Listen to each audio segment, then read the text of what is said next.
kita mungkin bisa kita mulai saja ya, karena waktu juga untuk perkuliahan hari ini ya. Untuk hari ini adalah pertemuan ketiga untuk mata kuliah e-commerce ya.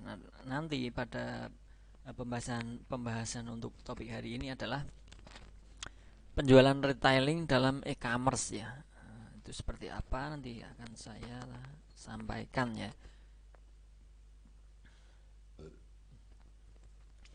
Oke, sambil menunggu temennya lain, mungkin bisa saya mulai saja ya untuk daripada nanti waktunya ya, waktunya nanti kan tentunya kalian juga ada jam dan saya juga ada jam ya.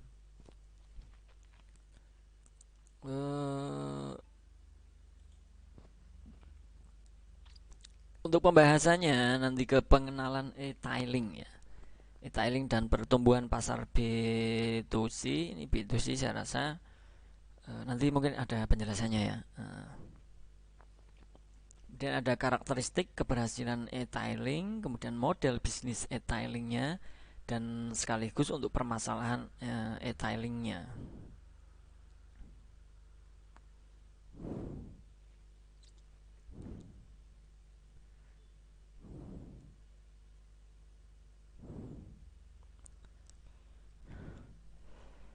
Oke. Untuk yang pertama adalah electronic retailing. Jadi pengenalan e-tailing dulu ya.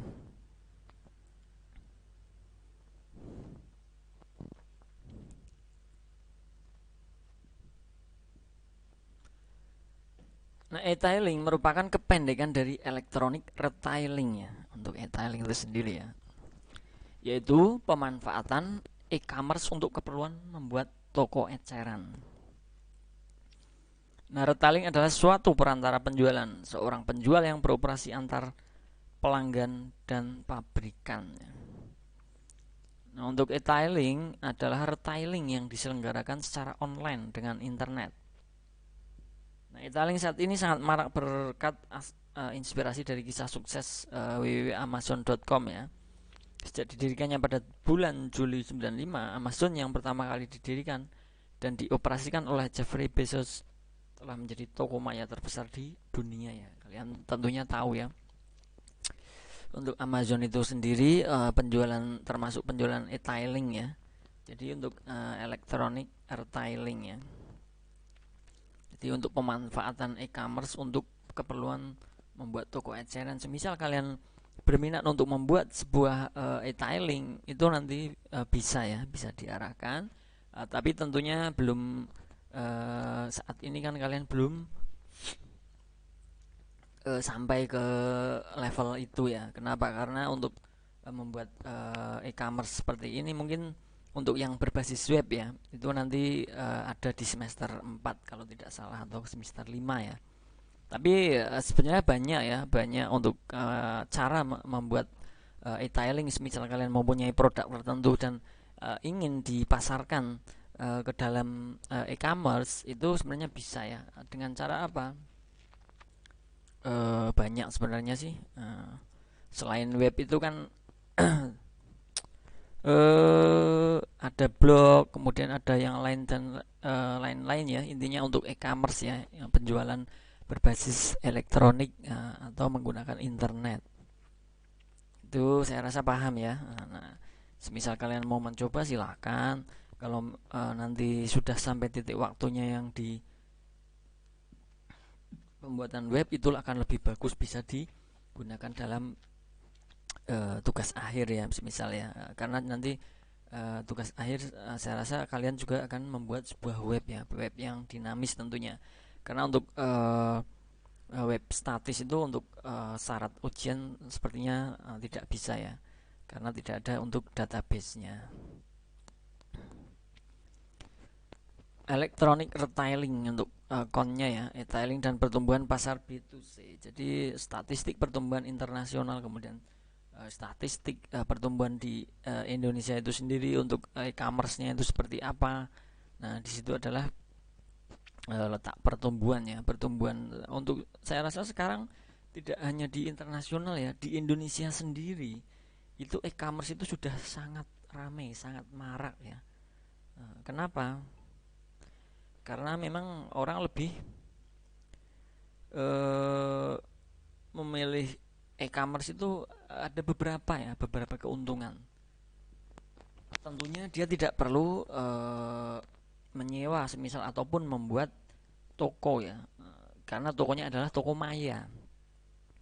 Nah itu salah satu kenapa untuk e-commerce itu sendiri itu rame. Statistik di pertumbuhan di Indonesianya itu sangat pesat. Itu karena seperti itu ya, tidak perlu membayar atau membayar sewa ataupun membuat untuk toko sendiri atau toko manualnya. Nah, cukup kita membuat untuk e-commerce-nya. Nah, di situ kita bisa bertransaksi ya. Nah, dengan catatan mungkin eh, di e-commerce-nya itu ya dicantumkan ya, ada beberapa spesifikasi karakteristik untuk barang yang kalian promosikan, yang kalian produk yang kalian jual semisal. Nah, di situ agar tidak mengecewakan pelanggan ya, tentunya ya. Karena nanti karena e-commerce itu adalah penjualan di dunia maya, itu takutnya kan digambar sama barangnya setelah dikirim terkadang ada perbedaan atau ketidaksesuaian dari barang tersebut ya. Maka dari itu lebih ditekankan agar spesifikasi dan karakteristik dari produk tersebut harus dijelaskan sedemikian rupa agar orang tidak akan terjadi komplain ya atau barang return nantinya. Untuk e-tailing dan pertumbuhan pasar B2C dan retailing internasional ya, ini untuk yang internasional dulu. E-commerce Amerika Serikat itu ada 56 miliar dolar di dalam 2003. Ini di Amerika, di internasional ya. Nah, bandingkan pada tahun 2002 hanya 44,3 miliar. Ini perkembangannya hanya 1 tahun saja dia sudah sangat pesat ya. Nah, di sini ada statistiknya untuk gambarnya ya. Dari zaman ke zaman sampai ini bisa diambilkan dari ke sampai 2004 ya. Apalagi kalau sudah statistiknya kita ambil dari sampai 2020 itu tentunya sangatlah banyak sekali ya. Laporan penelitian dilansir dari Marketer ya. Perkiraan retail e-commerce akan meningkat rata-rata 18,6% ya setiap tahun antara 2005 sampai 2009. Sekarang kan sudah 2020, tentunya lebih dari 56 miliar ini ya, dolar ya, ini ya 56 miliar tapi dolar ya, tentunya berarti kan banyak sekali ya retailnya ya. Nah, retailing pertumbuhan pasar B2C dalam retailing di Indonesia itu apa? Kita lihat berdasarkan survei IDC pertumbuhan di Indonesia. Ternyata di 96 saja sudah lumayan ya. Nah, sudah lumayan sampai 99 itu transaksinya sudah 20 juta dolar. Itu khusus ya, khusus di Indonesia saja. Nah, tidak seperti tadi di internasional itu 56 itu internasional. Berarti untuk pertumbuhan di Indonesia bisa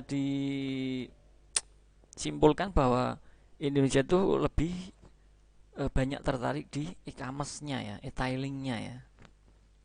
Kemudian tahun 2000 bertambah, dia sudah 1 tahun saja dia sudah menjadi 100 juta. Per tahun saja dia sudah 100 juta, 100 juta seperti itu. Nah, pada tahun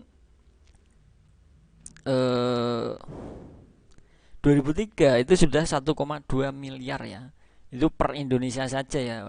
Nah, ini untuk internasional saja dia 56 miliar ya. Itu tentunya Indonesia bisa dikatakan sangat pesat untuk pertumbuhan e-tailingnya ya di Indonesia itu sendiri.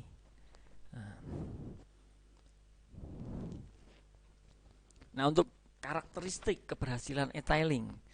Nah, bisnis e-tailing memerlukan pemahaman terhadap 3 konsep dasar yang dapat menentukan berhasil atau tidaknya pengembangannya, yaitu yang pertama, kita lihat kontennya, konten dari website.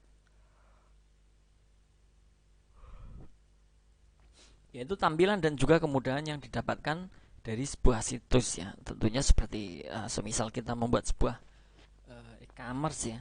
bisnis e-tailing ini kan kita menggunakan e-commerce ya.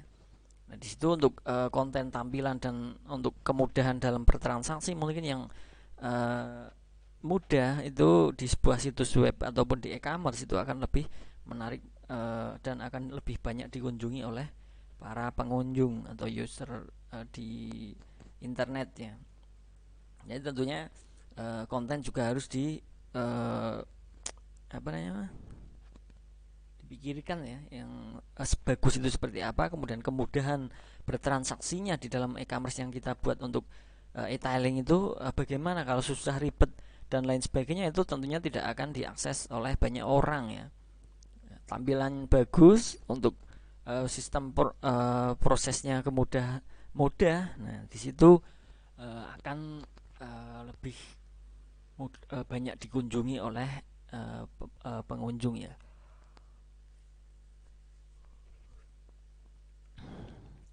Kemudian yang kedua adalah komunitas dalam internet. Untuk dimana setiap pelaku bisnis e-tailing harus mampu ya membangun komunitas khusus dalam situsnya. Komunitas yang dibangun antara lain didasarkan pada pertama kesamaan hobi. Tentunya ada komunitasnya ya di setiap kita contohkan saja, semisal kita ingin bergerak dalam bidang retailing, e-tailing di bidang otomotif sebagai contoh saja. Nah, di situ tentunya pasti ada grup ya, mungkin bisa dikatakan grup ya, atau komunitasnya. Nah, mengenai tentang otomotif itu komunitasnya apa? Kita cari misal di internet, oh ternyata ada. Nah, di situ bisa kita buat sharing antar e-tailing tersebut ya. Nah, ternyata untuk otomotif seperti ini dan lain sebagainya. Nah, di situ komunitasnya itu dibangun dengan yang pertama adalah kesamaan hobi ya tentunya, kemudian ada kesamaan minat. Kenapa kita misal membuat bisnis e-tailing nya fokus ke otomotif, itu karena apa? Hobinya, kesamaan hobi, kesamaan minat. Nah, di situ dibangunlah sebuah komunitasnya ya, dengan kesamaan pengalaman juga, kemudian kesamaan kepedulian, kesamaan regional wilayah tempat tinggal dan lain-lain sebagainya, banyak ya.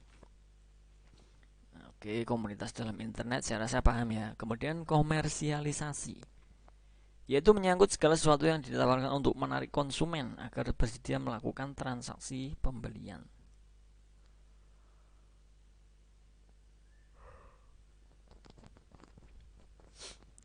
Jadi untuk ini kembali ke tadi ya, ke kontennya. Kita yang kita tawarkan itu produknya apa? Nah, di situ kita tawarkan secara menarik, secara mudah dipahami juga ya. Jadi setelah menarik, kemudian barangnya sudah kita berikan contoh barang-barangnya, mungkin bisa ditampilkan di gambar di kontennya.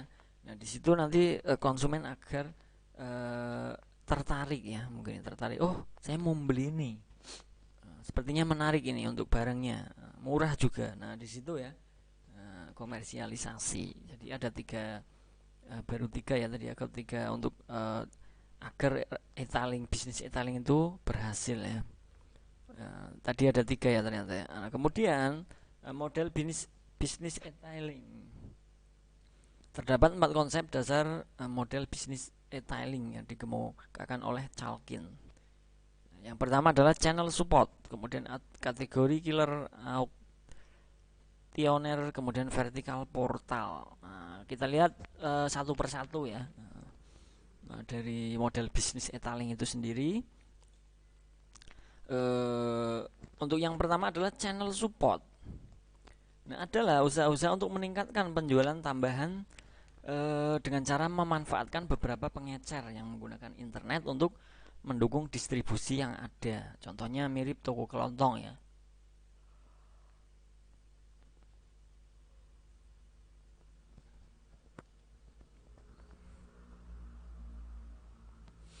Nah, di situ ya, untuk yang model bisnis yang pertama itu adalah channel supportnya mirip toko kelontong ya, untuk mungkin bisa dikatakan masih kecil ya. Nah, kemudian ada kategori killer. Nah, adalah pengecer yang menawarkan kelengkapan untuk kategori yang bersangkutan, meskipun sebenarnya spesialisasinya adalah pengecer untuk satu macam produk saja. Nah, contohnya ada Home Depot, Home Improvement, Toys R Us atau mainan anak-anak dan lain-lain ya. Jadi dia menawarkan kelengkapan untuk kategori yang bersangkutannya. Eh, Seperti produk spesialis ya, misal menjual sebuah mainan anak-anak, ya sudah dia hanya menjual mainan anak-anak saja. Ataupun Home Depot ya, dia hanya berhubungan dengan Home Depot, seperti itu ya untuk model bisnis e-tailing yang kedua tadi ya. Oke, kita lanjut yang ketiga. Ada auksioner. Nah, dikenal sebagai perusahaan yang melakukan transaksi lelang online. Nah, pedagang melakukan konten atau produk yang ditawarkan, kemudian informasi rinci dan harga penawaran. Jadi auksioner ini model bisnis seperti lelang ya. Lelang online tentunya kalian juga pernah ya, maksudnya pernah menjumpai ya. Di internet banyak itu. Untuk lelang online, barang-barang online itu eh, dari pihak kita, retailingnya ataupun website atau e-commerce-nya itu kita harus mencantumkan ya di dalam kontennya itu untuk produk yang ditawarkan itu apa. Kemudian untuk informasinya atau spesifikasinya seperti yang tadi saya katakan. Kemudian harganya ya, harga penawaran pertama, semisal karena ini lelang. Kemudian ada beberapa eh, peserta lelang, kemudian harga penawaran akan terjadi pada saat pelelangan, seperti itu untuk auksioner ya. Nah, kemudian model bisnis tiling yang berikutnya yang keempat adalah vertical portal.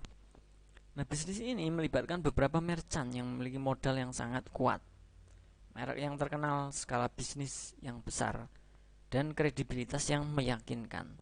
Nah, contoh pelaku bisnis ditemukan www.pikenet.com ya. Misal kalian mau mengecek, silakan. Contoh dari vertical portal untuk model bisnis styling itu seperti apa.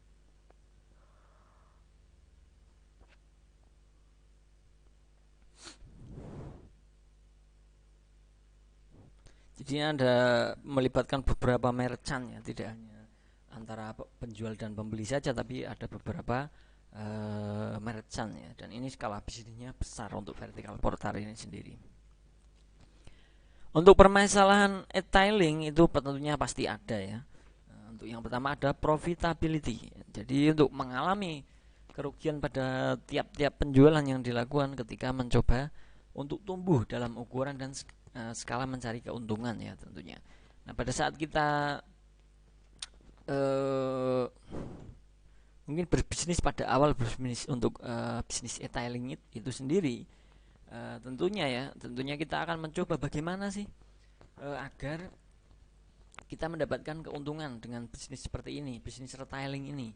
Walaupun kita baru, misalkan pemikiran dari ownernya seperti itu ya, atau penjualnya ya, semisal. Nah, terkadang ada yang tidak pas. Tidak pas seperti apa? Seperti terjadi kerugian di tiap-tiap penjualan transaksi yang dilakukan semisal ya. Jadi ada tentunya pasti. Terkadang ya, oh ternyata kita menjual seperti ini dengan harga seperti ini dan spesifikasinya seperti ini, kita tidak mendapatkan keuntungan yang banyak. Kita malah terdapat kerugian. Nah, di situ adalah permasalahan e-tailingnya. Itu harus dikonsepkan, mungkin bisa jadi seperti itu ya. Kita konsepkan terlebih dahulu karena untuk usaha pertama itu memang terkadang seperti itu ya. Pasti terjadi seperti itu. Ada profitability-nya ini.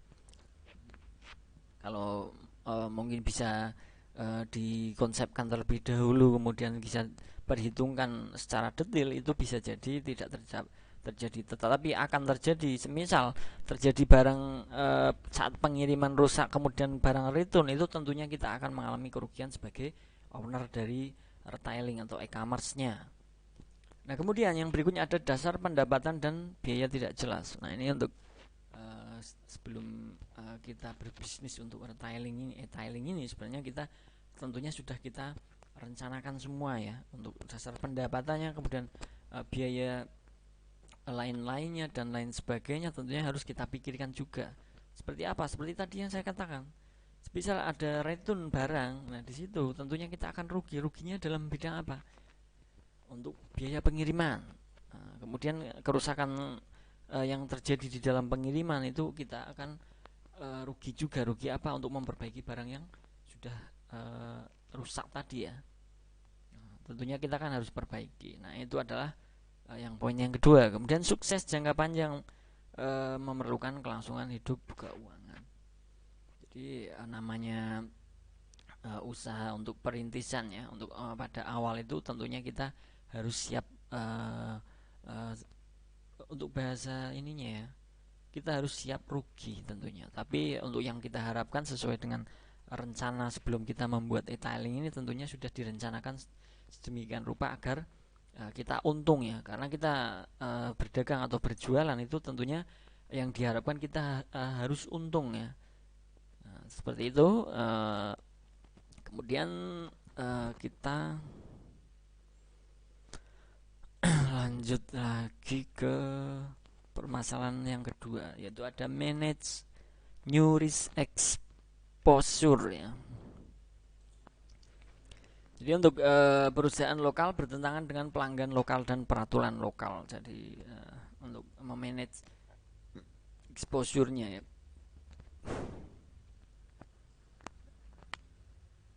Nah, ini perusahaan lokal bertentangan dengan pelanggan lokal dan peraturan lokal. Biasanya bisa menyebabkan untuk permasalahan sebagai bisnis e-tailing ini. Kemudian perusahaan nasional mempunyai unsur lebih tentunya ya, karena semisal kita membuat e-commerce e-tailingnya itu baru dan belum dikenal untuk umum, itu tentunya kita kalah untuk yang perusahaan yang berskala nasional. Semisal ada e-tailing yang sudah dikenal banyak orang. Nah, di situ tentunya orang akan cenderung lari ke situ pada saat memerlukan sebuah barang. Maka dari itu untuk usaha awal itu memang harus kita lebih pintar-pintar ya, mungkin berpromosinya seperti apa, untuk marketing pemasarannya dan lain sebagainya. Kemudian perusahaan global berhadapan dengan banyak perspektif budaya. Nah di situ terkadang ada beberapa ya permasalahan mengenai kebudayaan ya. Untuk menjual seperti ini kita tidak boleh seperti ini. Nah itu terkadang ya, apalagi orang Indonesia tentunya kalian tahu sendiri ya, tidak boleh ini itu. Terkadang ini melanggar kebudayaan kita misalkan. Nah di situ juga bisa menjadi permasalahan pada saat kita rencanakan tidak di secara detail ya. Kemudian yang ketiga untuk permasalahan e-tailingnya adalah branding ya, sebagai pengarah, sebagai pendorong ke arah belanja yang berlebihan ya. Jadi, untuk permasalahan-permasalahan pada e-tailingnya ini ya. Sebentar. Untuk yang keempat itu ada permasalahan yang keempat ya tadi ya. Nah, ini adalah starting with insufficient funds. Nah, jadi memulai usaha dengan dana yang tidak cukup. Nah, ini juga menjadi permasalahan dalam kita berbisnis e-tailing ya. Nah, memang kita harus menyiapkan untuk dana yang cukup ya, yang banyak ya. Apalagi kita berbisnis dalam penjualan, semisal penjualan produk elektronik misalkan. Nah, produk elektronik itu kan tentunya untuk menyetok barang kita tidak membutuhkan dana yang sedikit ya, tentunya dana yang besar, kecuali dengan kita bekerja sama dengan perusahaan atau distributor itu. Nah itu bisa menjadi solusi ya, salah satu solusi permasalahan starting with insufficient fund ya. Kemudian yang kelima ada keep interesting. Jadi desain yang statis akan mati. Website yang dinamis dengan informasi database yang besar kebanyakan berupa permohonan dari customer. Jadi untuk seperti tadi yang saya katakan ya, saat kalian membuat e-tailing untuk websitenya menggunakan e-commerce misalkan, nah untuk webnya itu tentunya pasti harus dinamis ya. Kenapa? Karena ada transaksi. Nah transaksi itu perlu kita dokumentasikan dalam apa? Dalam database. Nah untuk statis sendiri kan dia tidak terdapat database-nya. Nah maka dari itu kita harus membuat websitenya yang dinamis ya, karena nanti setiap transaksi kita penjualan dan lain sebagainya itu akan terekap di dalam database-nya ya kalau kita menggunakan website yang dinamis seperti itu ya. Nah, itu juga akan menjadi permasalahan. Kenapa? Karena permasalahan tadi ya. Semisal kita hanya menggunakan tiling-nya itu, webnya itu adalah statis, itu orang saat bertransaksi itu tidak akan terekap ya, dan itu transaksinya pun mungkin bisa dikatakan bisa manual, secara manual. Kenapa? Mungkin di situ kita arahkan ke transfer ke rekening kita langsung sebagai owner misalkan. Nah di situ kan tidak kurang apa ya, seperti ini ya. Misal customer mau membeli suatu barang pada web yang dinamis, itu tentunya kita login dulu, mengisi data, alamat dan lain sebagainya, baru nanti mentransfer ya, setelah itu untuk bukti transfer kita kirim, mereka kirim ke apa namanya, di ini ya mungkin ya, di permohonannya ya, di permohonan di website kita, barulah kita ACC dan kita kirim untuk barangnya, seperti itu ya untuk dinamisnya. Jadi memang diperlukan web yang dinamis. Nah untuk statis sendiri itu menjadi permasalahan dalam berbisnis e-tailing. Oke, selesai ya untuk hari ini. Saya rasa cukup ya untuk pertemuan hari ini. Pembahasan penjualan untuk retailing dalam e-commerce itu sudah saya jelaskan. Nah nanti untuk materi akan saya share setelah perkuliahan ini berakhir ya. Oke, mungkin semisal ada yang mau dipertanyakan mengenai retailing dalam e-commerce, saya beri waktu beberapa menit ya sambil saya istirahat. Silahkan kalau ada yang dipertanyakan.